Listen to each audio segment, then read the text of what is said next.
Sorry for the gap in between videos. I didn't put out a video last week because I ran into some problems.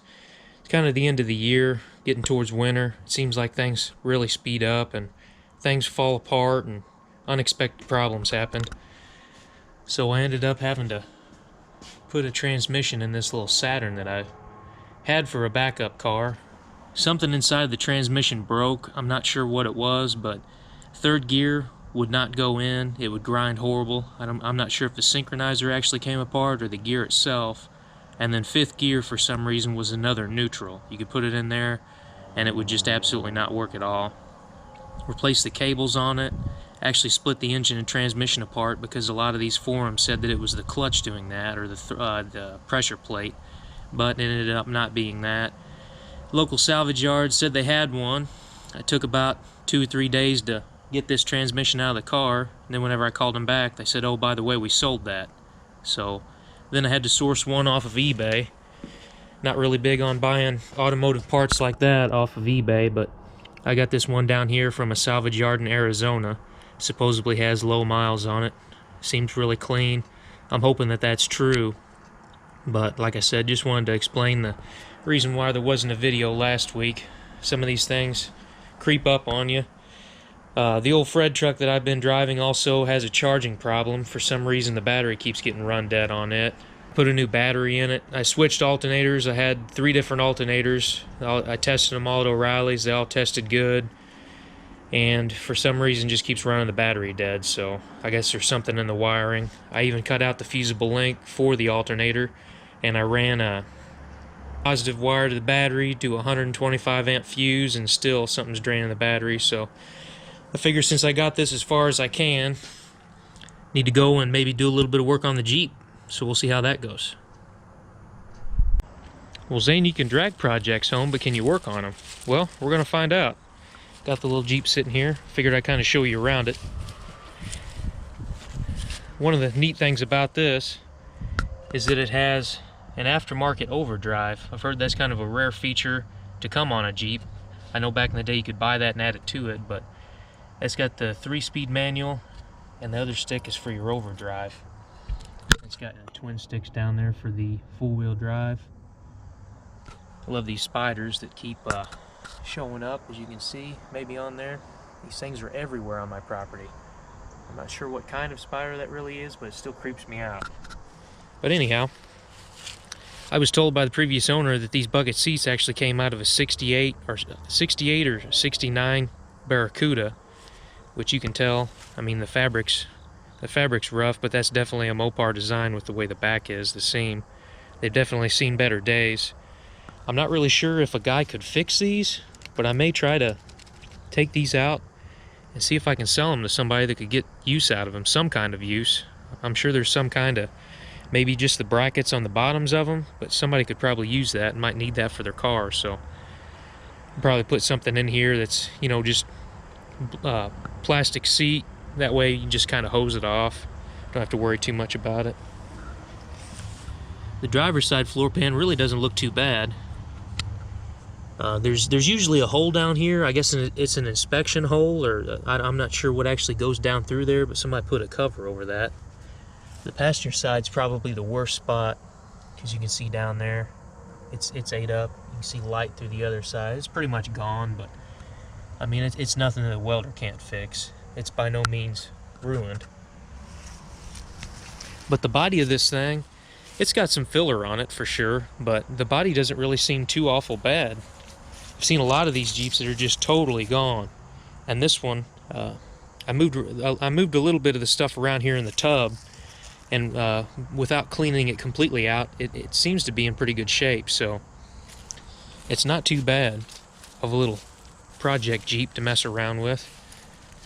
What I plan on doing is, I would like to really see this little motor run. Now, I don't really believe that it's locked up. It's been covered up. The hood's been down. It hasn't been rained in. I can't get it to turn over right now, but the clutch is also, I think the clutch is stuck. The transmission's stuck in gear, so I got to spray the top of the transmission down with some penetrating oil, maybe get that freed up, and then if I can get the clutch unstuck, we'll see if this little engine will turn over. Now, another thing that I plan on doing is pulling these spark plugs out. maybe putting a little bit of Marvel Mystery Oil down in the cylinders. I gotta take the carburetor off of it, get it cleaned up. For the time being, I'll probably just soak it in gasoline. I know a rebuild kit for that's fairly cheap, but I'd rather see if it ran and hopefully it doesn't make any engine noise or smoke too terrible bad. And if it runs just fine, I'll take the time and rebuild the carburetor. Now the radiator's missing out of this. The previous owner said that they used this Jeep a lot and the radiator got a leak from, I think they said they run a limb through it. Had it at a radiator shop, and it sat at the radiator shop for a couple days, and their luck got pretty bad because the radiator shop burned down to the ground and the radiator is completely gone for this thing. So have to source one. I seen a reproduction one which is ungodly expensive. I think one of those reproduction ones from a Jeep website's like over $400, and there's no way I'd pay that much for this. But I can find one out of something else. I'm thinking maybe out of like a Plymouth minivan. Those are fairly small, and they're actually pretty good for small engines like this. They still cool very well. But enough talking, enough jabbering on about that. Let me set up the camera and let's do a little bit of work to this thing. I definitely want to take a minute and thank all of my subscribers out there. I really appreciate all of you. I've been getting a lot of really nice words of encouragement from all of you, and it really means a lot. It really means a lot to find an audience out on YouTube.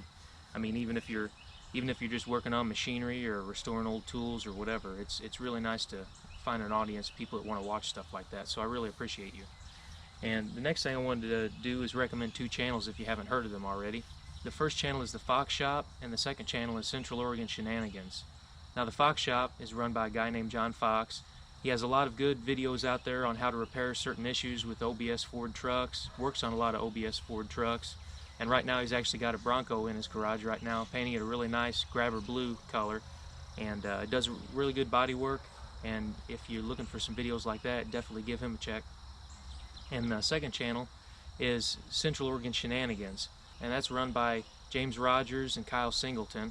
They're in Oregon, and they work on a lot of OBS Ford trucks as well, and they have a lot of good 4BT content out there. They have an Expedition with a 4BT, and there's a pickup on the channel also that's getting a lot of work done that has a 4BT in it as well. So if you definitely like what you see on both of those channels, go ahead and subscribe to them.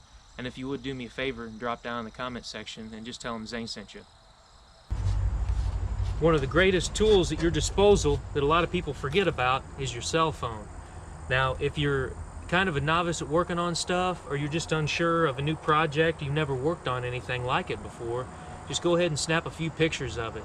If you're unsure of how the carburetor linkage goes, how anything mounts, just take a few simple pictures. That way when you go to put this thing back together, you can look back and you can realize what you need to do to it. One of the best things you can do when you're trying to remove spark plugs out of any kind of engine at first is to grab your air and clean out around where it goes, because trust me, you don't want anything going down in that cylinder once you remove that spark plug. That's bad news.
Well, sometimes you get lucky, and sometimes you definitely don't. I sprayed around them with penetrating oil. I got 3 out of the 4 out, and the 4th one, as you can see, broke off in the head. So that's what I was trying to struggle with, that spark plug earlier, as you've seen in the video. The bottom of this is rotten so bad that it was even a different size. I mean, the metal was eaten away. I found a socket that fit, but it didn't even turn more than a quarter turn, and it totally busted off. So best bet is to try one of these. I've got lucky with these in the past, but we'll see how that goes. Believe it or not, it looks like that thing is actually coming out of there.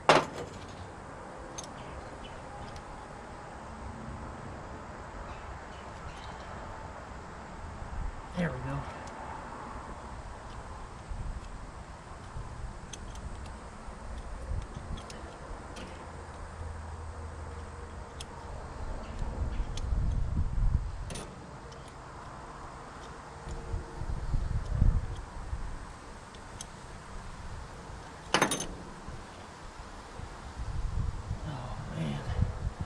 Now that is lucky, as you can see, because the electrode is right there, and that's probably not too far from breaking off and falling down in there.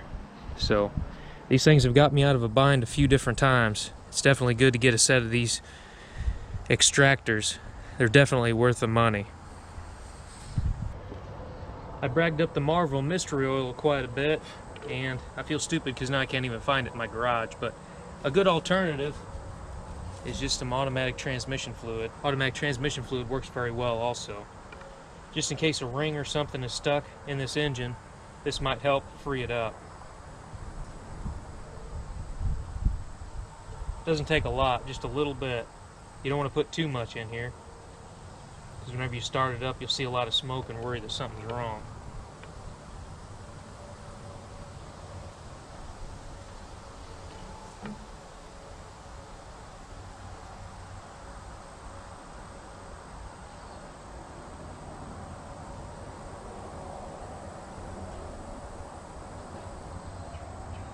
Now that should do it.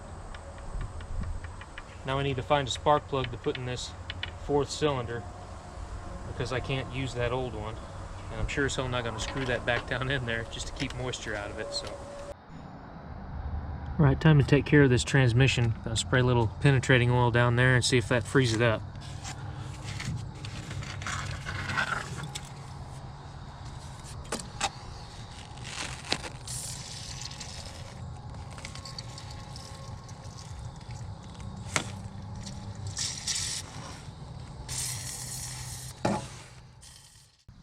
Gonna let the carburetor soak for a few days, and you can definitely repurpose these old coffee cans for doing that. They work fantastic.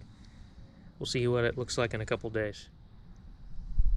I have to film this in a little different spot since I got that car in the garage, so I hope the audio in the background isn't too bad, but I wanted to show you what I ran across in an auction this last weekend. And this is a Duro tool set. Now, Duro was a company that was founded in 1916, and I believe that they actually started out making bottle caps. But this is a tool set that I found at an auction. Now, this tool set's extremely dirty, I mean, you can see, but I wanted to show you just exactly how I found it. This is the top of the case. You see the name on there. I may actually try to clean this case up and refinish it. I've never refinished a case before, but might do that and see how that turns out. As you can see, it's incomplete. A lot of the sockets, there's a couple in here that are broken, but it's kind of interesting to see. These are square drive. Now, as far as I can tell, this socket set was made in 1928. So a lot of these companies back in the day would make tools specifically for Model Ts, and that may be what that's for. That may be for an oil pan, getting the oil pan plug out of there. I'm not really sure. I can't really find a lot of information on this itself, but as you can see, that one's got 3/8, and then it's got that D after it for Duro. There are a couple older snap-on sockets and stuff in here. There is this really neat ratchet as well. You can actually see the name on that. Duro Metal Products, Chicago, Illinois. I thought that's pretty interesting. Figure I'd throw it in this video. Like I said, may get this tin all cleaned out and then maybe try to repaint it green, or maybe just see what it looks like once it's cleaned up. It might actually clean up very well. Central Oregon Shenanigans and the Fox Shop links will both be down in the description below. Thank you very much for watching. Leave a comment down below. Consider subscribing if this is the kind of content that you're into. And just a friendly reminder that it doesn't matter if you're working on your project in a garage or in your driveway. What matters is that you go out there, you do the job yourself, and you learn more about your project, whatever that project may be. Now that this video is over, how about you go outside and work on something? My name's Zane, and I'll catch you next time.